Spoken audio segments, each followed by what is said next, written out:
Abra por favor su Biblia, póngase de pie y abra su Biblia en Primer Libro de Reyes, capítulo 18.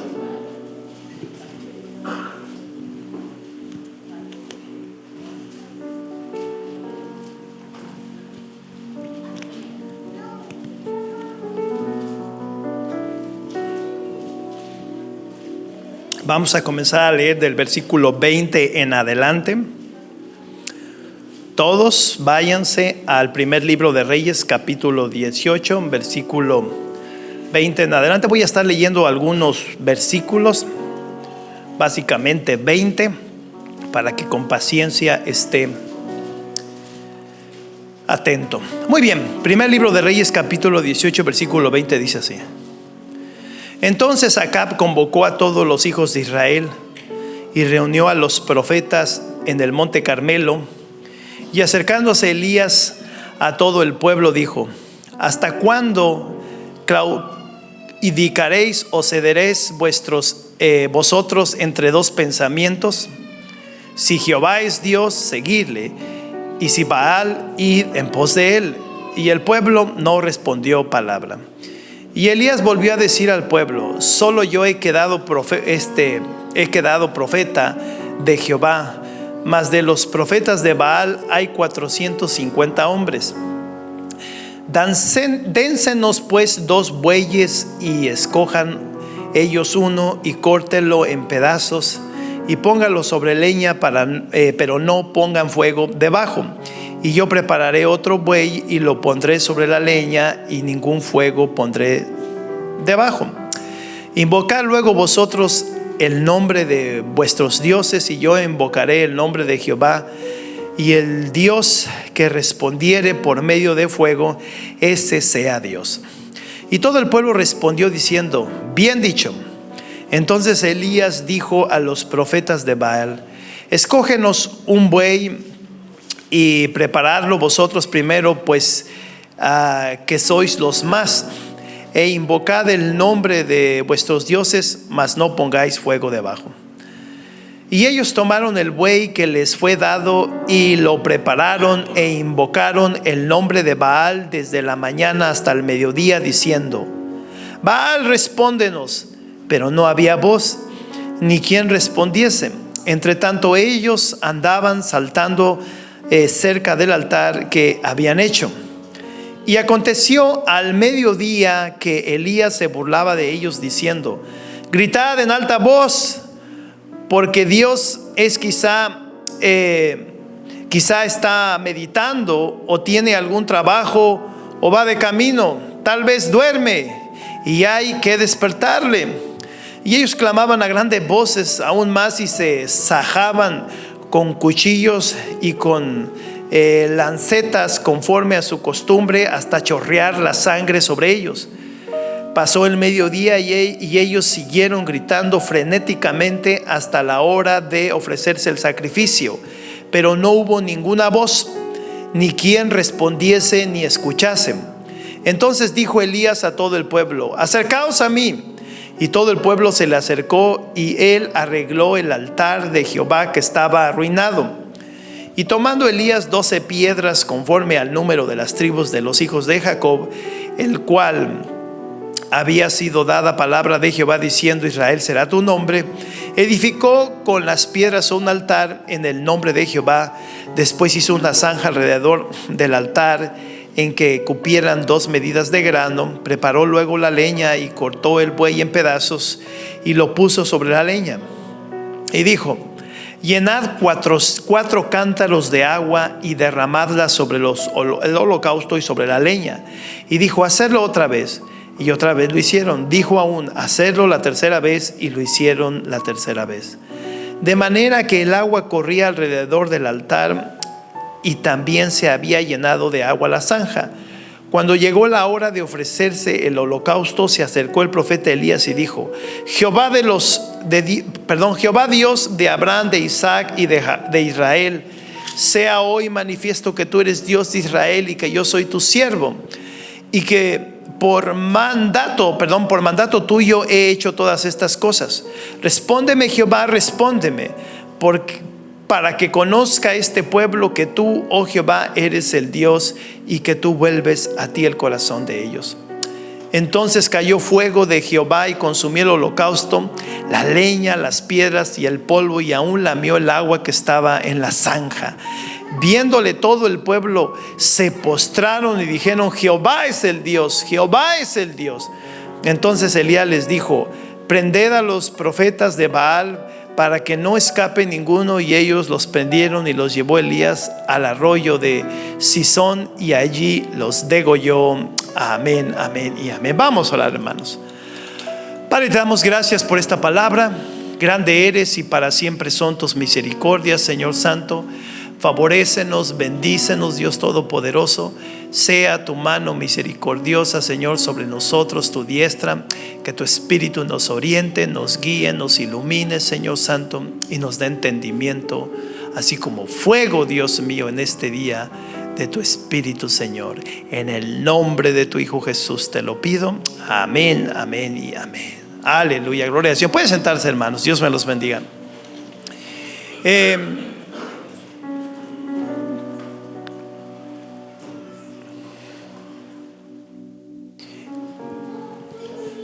El pueblo de Israel en días de este rey llamado Acab. Este rey se había casado con una mujer de otra nación llamada Jezabel, una mujer que en su nación adoraban al dios Baal. Entonces esta mujer trajo esa influencia de ese Dios a la nación de Israel, a lo que era el norte de Israel, porque en ese tiempo estaba dividido Israel de Judá. Y pues pocos adoraban a Dios. Hay que recordar que el templo estaba en el sur, en Judá, y aquí estamos hablando de Israel, que era el norte, y ellos adoraban en otra parte. Pero aquí el detalle es de que miramos de que la gente estaba bien escéptica, bien incrédula de Dios. Por tradición ellos sabían que Dios los había sacado de Egipto, los había liberado de Egipto y los había hecho libres. Dios había hecho prodigios tremendos en sus vidas, pero sin embargo aún así la gente estaba bien escéptica, bien incrédula, bien renuente.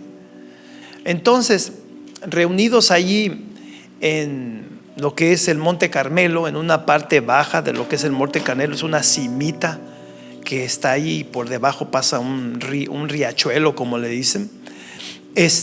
Ahí en ese lugar hicieron como una especie de apuesta para ver quién era el Dios verdadero. Y el Dios verdadero, si era Dios, tenía que manifestarse, porque si no se manifestase, digamos, de una manera sobrenatural, pues entonces no sería Dios. Entonces el profeta hace esta apuesta, digamos, vamos a ponerlo de esa manera, con los profetas, que eran 450 profetas, los profetas de Baal. Y sin embargo el profeta de Dios nada más era uno solo, el puro profeta Elías. Entonces hicieron 2 holocaustos, mataron a un buey y lo hicieron pedazos y lo pusieron de un lado, y del otro lado pusieron el otro. Uno era el de los profetas de Baal, y el otro era del profeta de Dios, que era Elías. Entonces los profetas de Baal iniciaron clamando a su Dios para que cayera fuego del cielo y encendiera ese holocausto. Nos dice la escritura que hasta el mediodía, ponga usted desde las 9 de la mañana, que es una hora muy crucial siempre en la Biblia cuando se comienza algo, de las 9 al mediodía estuvieron clamando y gritando frenéticamente a su Dios para que dejara caer fuego sobre ese holocausto, sobre ese altar, y lo encendiera, al grado de que al mirar que no lo hacía, ellos mismos se daban de navajazos, de golpes en su cuerpo, y comenzaban a sangrar, chorreaba, dice la escritura, la sangre de su cuerpo, y aún así no descendió fuego sobre ese lugar. también nos dice la escritura que Elías hasta se burlaba de ellos, diciéndole: hey, a lo mejor su Dios va de pasada, no los escucha, está ocupado. Cuando le toca a Elías dar esa demostración para mostrar que Dios era verdadero, manda que le pongan 3 veces agua, al grado que se llenó, porque había como una especie de zanja de tornita, como nosotros le nombramos, y todo eso se llenó de agua. O sea que la puso todavía más difícil. Entonces comenzó a clamar, comenzó a orar, comenzó a pedirle a Dios, y de repente vino un fuego del cielo, que ahí está en su boletín para los que tienen su boletín, nada más que está en blanco y negro. Vino un fuego del cielo que encendió el holocausto. Y aquellos incrédulos, aquellos que no habían creído, aquellos que estuvieron de acuerdo en esa apuesta, cuando, hablando de los israelitas, cuando no debieron ni siquiera haber hecho una apuesta, porque el Dios de Israel siempre ha sido Jehová, ahora sí se doblaron, ahora sí clamaron y dijeron que Dios era Dios. Entonces Dios tuvo que traer una manifestación en la cual encendió con un fuego devorador ese holocausto, las piezas del animal, las piedras, y dice que también aún lamió el agua. Ese fuego era un fuego muy, muy, muy caliente. Y entonces, como les decía, el pueblo se arrodilló y dijo: este es Dios. Déjenme hablar un poquito de ese tema de que fuego venga. La escritura nos habla con este mismo profeta, que en un par de ocasiones fueron un grupo armado de este mismo rey Acab a buscar al profeta Elías, que cuando venía esa armada de 50 hombres, y más no recuerdo, Elías decía: si yo soy profeta del Dios Todopoderoso, porque venían a prenderlo a él, a llevárselo, decía: si yo soy profeta del Dios Todopoderoso, que fuego caiga sobre ellos. Y fuego cayó y los consumió a todos. En otra ocasión volvieron a mandar otra armada de 50 personas, el mismo rey, y otra vez volvió a clamar el profeta, y fuego volvió a caer sobre ellos. Y ya vino otra armada, y a estos le dijeron: tranquilito, ya mejor nos vamos. Ya no quisieron llevárselo. También es con este mismo profeta Elías de que un día después de este acontecimiento, donde hizo esta apuesta, donde Dios demostró que él era Dios, la Jezabel, la reina, la esposa del rey Acab, dijo que donde lo encontrase lo iba a matar. Entonces él salió huyendo de Israel y se fue hasta el sur, allá, llegar a donde estaba el monte Sinaí. Allí en el monte Sinaí está, en las faldas de la montaña, una cueva. Hasta el día de hoy está esa cueva ahí. Dice la escritura que él estaba ahí. Y dice la escritura que vino un terremoto que hacía que temblase la tierra tremendamente, pero ahí no estaba Dios. Luego habló de un viento que hacía que las rocas se quebrasen, se cuadrasen, y ahí no estaba Dios. Luego habló de un fuego que consumía aún las piedras, dice, pero ahí no estaba Dios. Y ya después dice que después vino como un viento apacible, como un silbido. Y entonces, cuando escuchó eso, el profeta Elías salió, se inclinó, se tapó su rostro con su velo y comenzó a hablar con Dios, porque ahí estaba la presencia de Dios. Pero ese no es lo que les quiero hablar. Lo que quiero hablar es del fuego. En el Antiguo Testamento, claramente el fuego simboliza castigo. Castigo. Un fuego que consume, que destruye.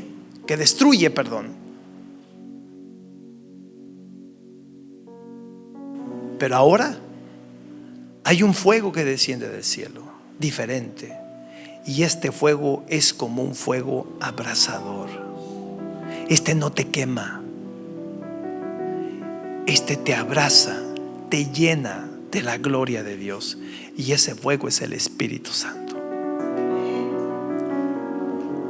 Mientras antes el fuego simbolizaba destrucción, destrucción, ahora el fuego simboliza paz, derramamiento de la gloria de Dios en nosotros. El Señor Jesús le dijo a los apóstoles que no salieran de Jerusalén hasta que no fueran investidos de poder de lo alto. Y dice la Escritura que cuando ellos estaban allá en el aposento alto, tardaron ahí 10 días orando y esperando esa promesa. Dice la Escritura que vino un fuerte viento y se aparecieron lenguas de fuego y que se pusieron sobre la cabeza de esas 120 personas que estaban en ese aposento alto, y dice que todos fueron llenos del Espíritu Santo. Entonces el Señor Jesús no quería que los apóstoles saliesen sin la presencia del Espíritu Santo. La Escritura también nos dice que el Espíritu de Dios nos anhela. Él anhela habitar en nosotros. La Escritura también nos dice que su Espíritu lo iba a derramar sobre toda carne en aquel día. Vale decir, en todos los creyentes. Es el Espíritu Santo el que te mantiene conectado con Dios. Es la evidencia, porque el apóstol Pablo habla como del Espíritu Santo como las arras. O sea, es como la garantía, es la evidencia, es la garantía de que Dios mora en ti, el Espíritu de Dios. Cuando nosotros estábamos en el mundo, no teníamos ni la más mínima idea de quién fuese el Espíritu Santo. Estábamos solos. Éramos nada más nosotros. Pero el día que nos arrepentimos y creímos en Jesús y le recibimos y le confesamos como nuestro Señor y Salvador y tomamos la decisión de seguirle, ese día el Espíritu Santo vino y hizo morada dentro de nosotros. Por eso el apóstol Pablo dice que nosotros somos el templo de Dios, el lugar donde el Espíritu Santo habita. Ahora, ¿qué es lo que trae el Espíritu Santo? El Espíritu Santo, la Escritura nos habla del fruto del Espíritu de Dios. El Espíritu Santo trae paz, trae armonía, trae amabilidad, trae bondad, trae justicia, trae verdad, trae paciencia, trae humildad, trae amor, trae fidelidad. Esos frutos que necesitamos para que nosotros podamos estar de pie.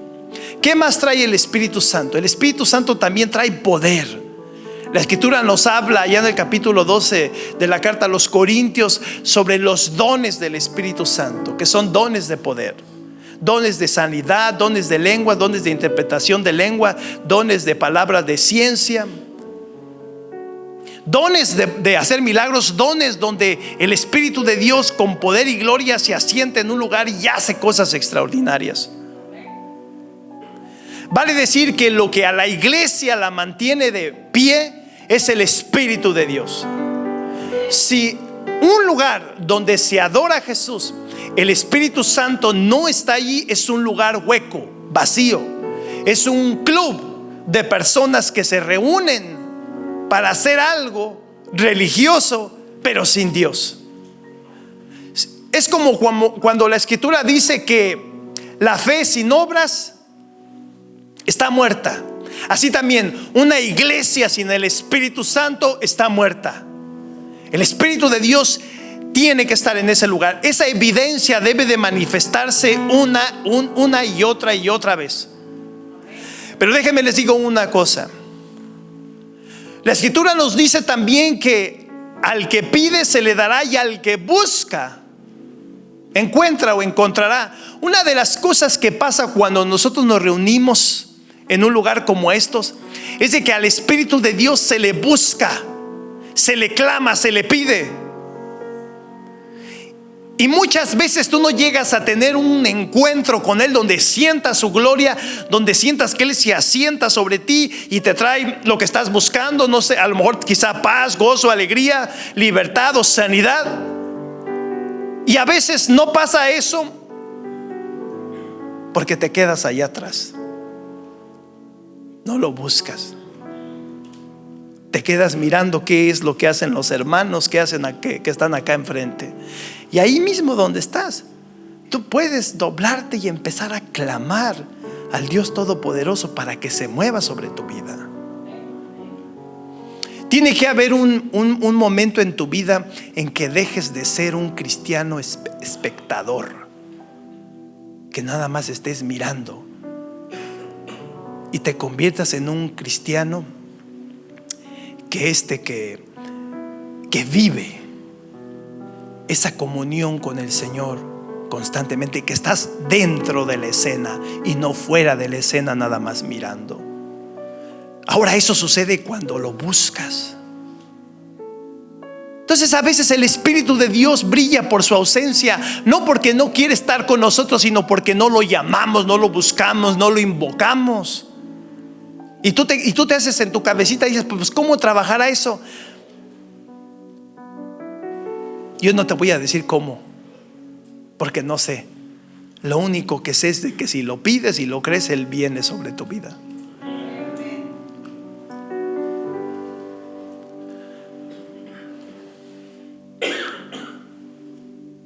Muchas veces nosotros ignoramos al Espíritu Santo.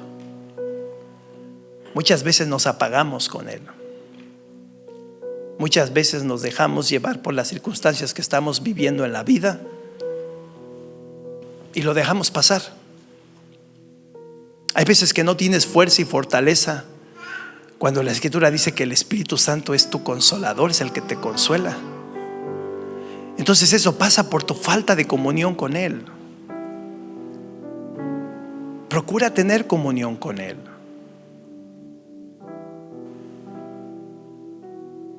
Procura tener una relación íntima con Él. Porque hay cosas que simplemente nosotros no podemos hacer solos. Por eso Jesús le dijo a sus apóstoles: lo que es imposible para los hombres, para Dios es posible. ¿Sí? Mientras el Espíritu Santo esté en ti, tú vas a poder. Tú vas a poder levantarte, tú vas a poder creer, tú vas a poder ver la gloria del Señor, tú vas a poder declarar y vas a ver cómo Dios se va a manifestar. Tú vas a poder crecer, tú vas a poder levantarte, mis hermanos, como te decía.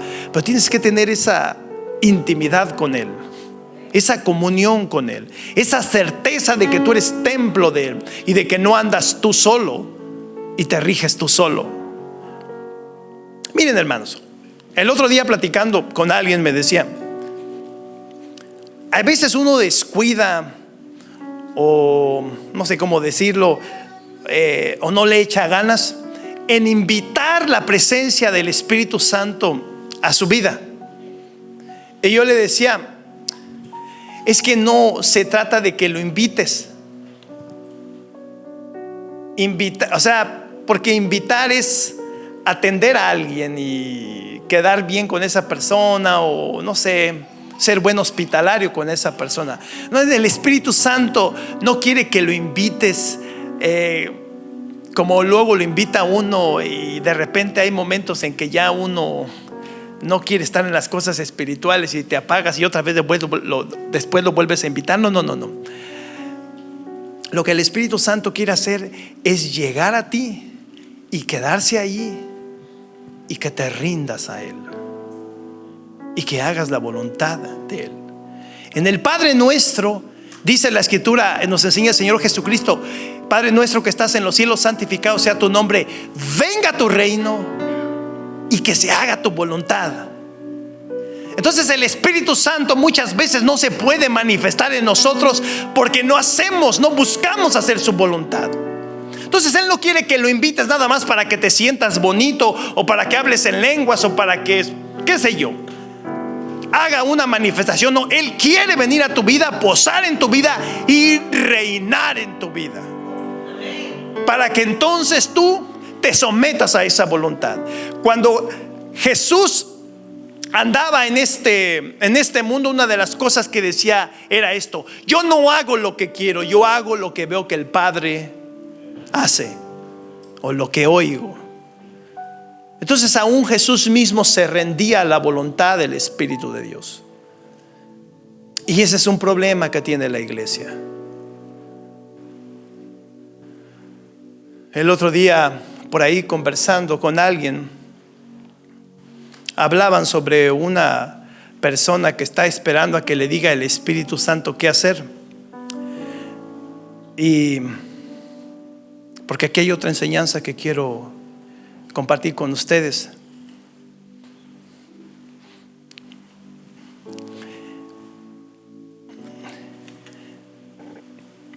¿Quieres saber lo que el Espíritu de Dios tiene para ti? Está aquí. Tener comunión con el Espíritu Santo es tener comunión con su palabra, porque toda la palabra de Dios fue inspirada por el Espíritu Santo. Entonces, si tu comunión con el Espíritu Santo es una comunión efectiva, es porque tienes comunión con su palabra. Pero si tu comunión con el Espíritu Santo no es efectiva, o no sabes ni qué onda, y estás esperando a que te diga Él algo, es porque no tienes comunión con la palabra. No sabes lo que dice la palabra. Entonces, aquel que tiene comunión con el Espíritu Santo es una persona que también tiene comunión con la palabra. Van de la mano las dos. Y Dios te llama a eso. Dios te llama a que leas la Escritura, a que tengas comunión con el Espíritu de Dios y a que vengas a ser uno solo con Él. Él anhela mucho descender en cada lugar donde se reúne el pueblo de Dios para hacer las maravillas de Dios. Él lo anhela de todo corazón. No por nada la Escritura dice que el Espíritu Santo nos anhela, el Espíritu de Dios nos anhela, lo dice de esa forma. Él anhela eso. Pero hay un pueblo que no busca la voluntad y el deseo o la manifestación del Espíritu Santo, sino lo que busca son las cosas personales, las cosas de él o de ella, y no la voluntad de él. Pero él está deseoso de manifestarse. Él está deseoso de tocar tu vida. ¿Alguna vez te ha pasado que estás enfermo? Este es un ejemplo, que estás enfermo, que tienes un problema, y de repente acá desde el altar se hace el llamado y te has quedado allá en la silla. ¿Te ha pasado eso? ¿Alguien puede decir amén a eso? Santo Dios. Entonces Él anhela tocarte, pero uno no viene a Él. Hay alguien a quien ignoramos mucho en nuestra vida, y ese alguien vive en nosotros. No lo ignores. No ignores la presencia del Espíritu Santo. Habla con Él. Ten una relación con Él. Ten una comunión con Él. El apóstol Pablo nos llama a tener comunión con el Espíritu Santo y saber lo que el Espíritu de Dios te quiere decir. Ahora, bien importante, ¿quieres una manifestación del Espíritu Santo en tu vida? Bueno, yo no quiero una, yo quiero muchas. Que sean para provecho, que sean para la gloria de Dios. Y entonces Él va a venir. Él no pierde el tiempo con nadie. Él, donde no es deseado ni buscado, Él no se manifiesta. Él, donde no es creído, no se manifiesta. Déjame te hago una pregunta. ¿Conoces tú al Espíritu de Dios? ¿Conoces tú al Espíritu Santo? Deberías, porque Él fue el que te convenció en creer en Jesús, en arrepentirte de tus pecados y en creer en Jesús. Él fue el que te convenció para venir a un lugar como estos y adorar a Dios. Él es el que te convence.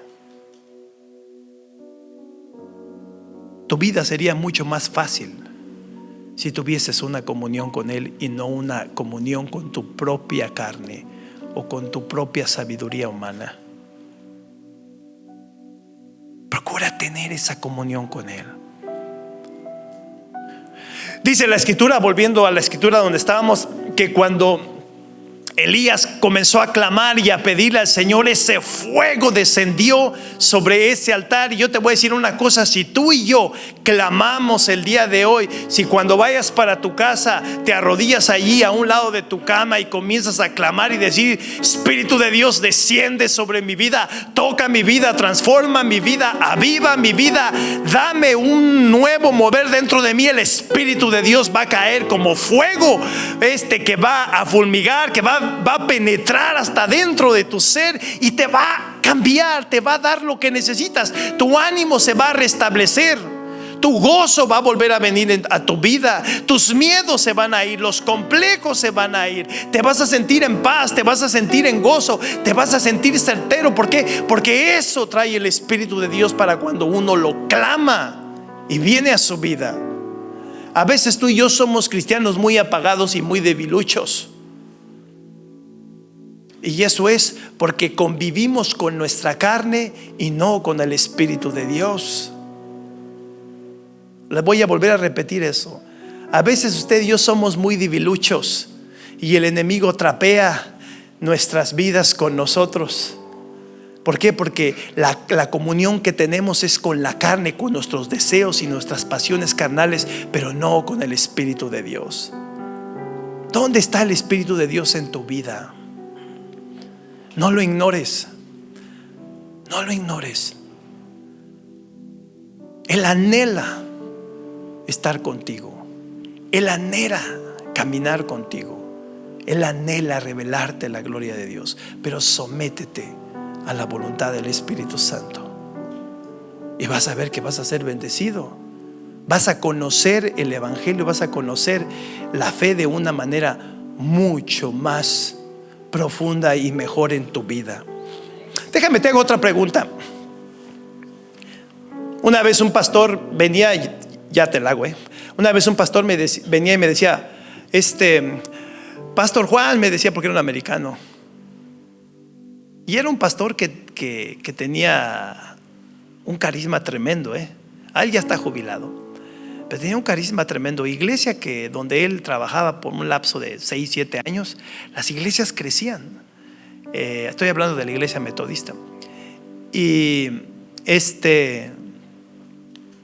un día salimos a comer y estábamos comiendo allí en el Billie Jean, aquí cerquita, Billie Jean, creo que se llama. Y me decía, se llama Roger, me decía, Pastor Juan. Digo, ¿qué pasó, Roger? Quiero más. Tengo hambre de más. Quiero más de Dios. Esa iglesia en la cual él estaba entre 250 personas y en el momento que yo estaba hablando con él ya estaba en 500. O sea, había crecido la iglesia tremendamente, así como otras iglesias donde él había estado. Pero él quería más. Él quería más del Espíritu Santo. Me dijo, ¿qué debo de hacer? Como que si yo fuera un maestro de eso, pensé. Dije, ¿por qué me tiene que preguntar a mí? Le digo, métete a tu aposento, a tu cuarto, cierra las puertas, arrodíllate y comienza a tener comunión con Dios, a alabarlo, a adorarlo, a hacer oración. No te vayas 5 minutos, vete 1 hora, 2 horas, y vas a ver cómo el Espíritu de Dios va a venir sobre ti y te va a dar más. Sí, a los hambrientos el Espíritu Santo no se les da con medida, se les da más. Ay, santo Dios. ¿Cómo estuviéramos ahorita, mis hermanos, si estuviera hablándoles yo a ustedes de esta manera? Es que es difícil entender una palabra, mis hermanos, y desear algo que no se conoce. Pero esto es un ejemplo lo que voy a hacer, a ver si no se me pierden. Como que de repente voy a cambiar de mensaje. pero los llevo a algo con esto. Porque el Señor te trajo a este país, como hace rato, te trajo a este país para que seas próspero.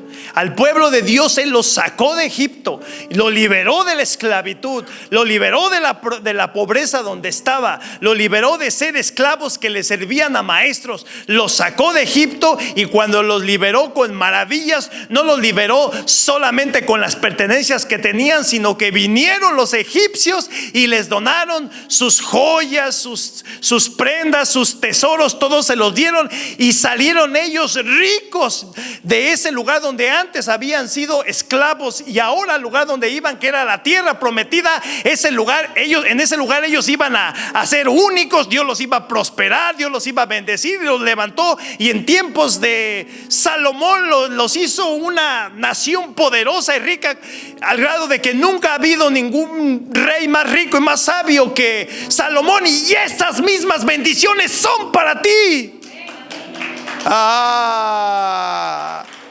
Si lo material nos hace brincar, lo material nos hace brincar, lo entendemos rápido.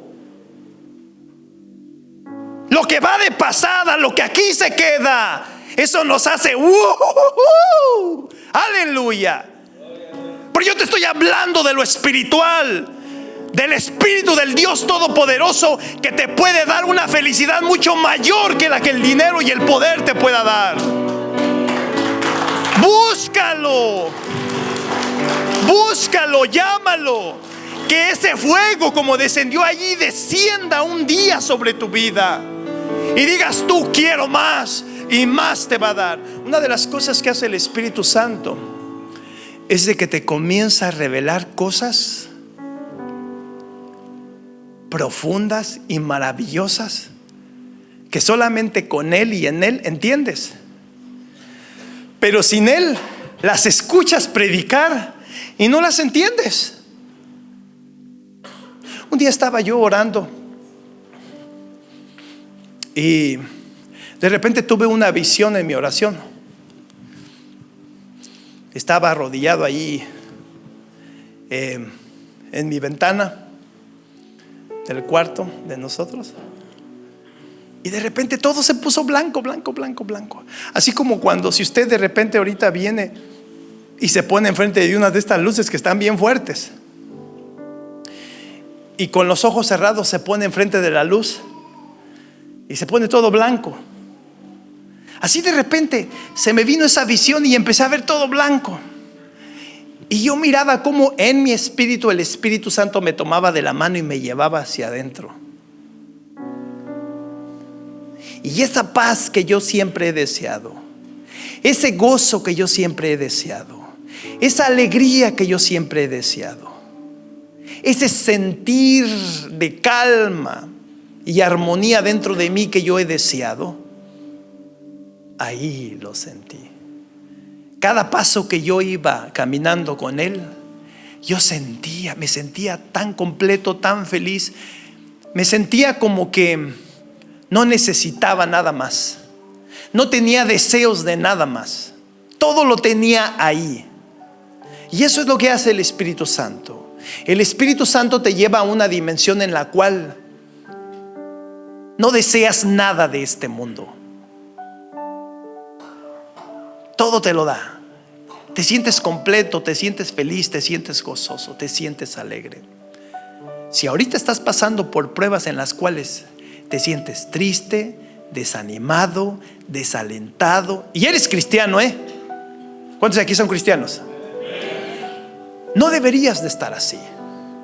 No deberíamos nosotros estar así. Pero si lo estamos pasando en este momento, es por la ausencia de tu comunión y tu relación con el Espíritu de Dios. Ven a Él, ven al Espíritu Santo, clámalo. Él es tu amigo, Él es tu compañero, Él es el Espíritu de Dios. Él te va a dar la libertad que necesitas, el consuelo que necesitas, la dirección que necesitas. Claro, siempre y cuando estés apegado a la palabra de Dios. pero Él te va a hacer sentir la persona más feliz de este mundo.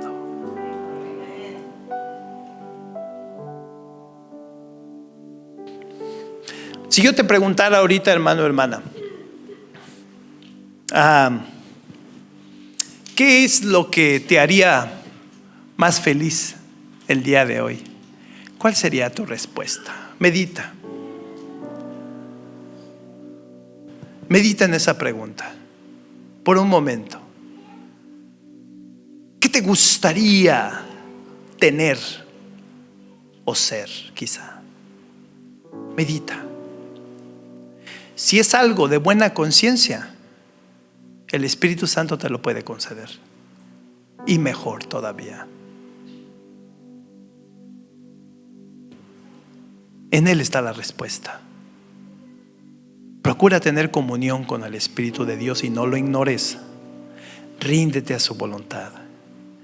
Él es el que te habla, mira, para recordarte un poquito, para ilustrarte. Él es el que te dice, cuando estás a punto de cometer un pecado, Él es el que te dice: no robes, no adulteres, no forniques, no mates, no mientas, no tomes. Él es el que te está diciendo eso. Hazle caso, pero ya no le ignores más. Vamos a orar, hermanos. Padre, te damos gracias, Señor Santo, por esta palabra. Bendícenos, Señor eterno. Sé que para que tu pueblo te desee, necesita conocerte, necesita tener esas manifestaciones contigo, Señor Santo. Yo te pido en el nombre de tu Hijo Jesús que tu gloria, Dios mío, sea derramada sobre tus hijos. Yo siempre te he pedido obreros llenos de tu Espíritu Santo, temerosos de tu nombre, Señor Santo, de buen testimonio, Señor Santo. Y yo quiero que hagas eso con tus hijos, Dios mío, porque yo me doy cuenta, Señor Santo, como el enemigo a veces a tu iglesia, Señor Santo, la mueve de un lado para otro. Y mi anhelo, Dios mío, es de que el enemigo salga huyendo de nosotros, porque tu Espíritu va con nosotros. Yo te ruego, Espíritu Santo, ahora yo te pido eso a ti, Espíritu Santo, que tu presencia venga sobre cada uno de tus hijos, que los toques, que los ilumines, que los avives, Señor Santo, que haya una comunión y un deseo más firme, Señor Santo, en sus vidas, Padre eterno, contigo. Y entonces tu relación con tu pueblo, Dios mío, sea tan amena, que tu pueblo, Dios mío, sea el pueblo más gozoso, más feliz, más alegre y más bendecido que todos. En el nombre de tu Hijo Jesús te lo pido. Amén, amén y amén. Denle un fuerte aplauso al Señor. Dios me los bendiga, hermanos.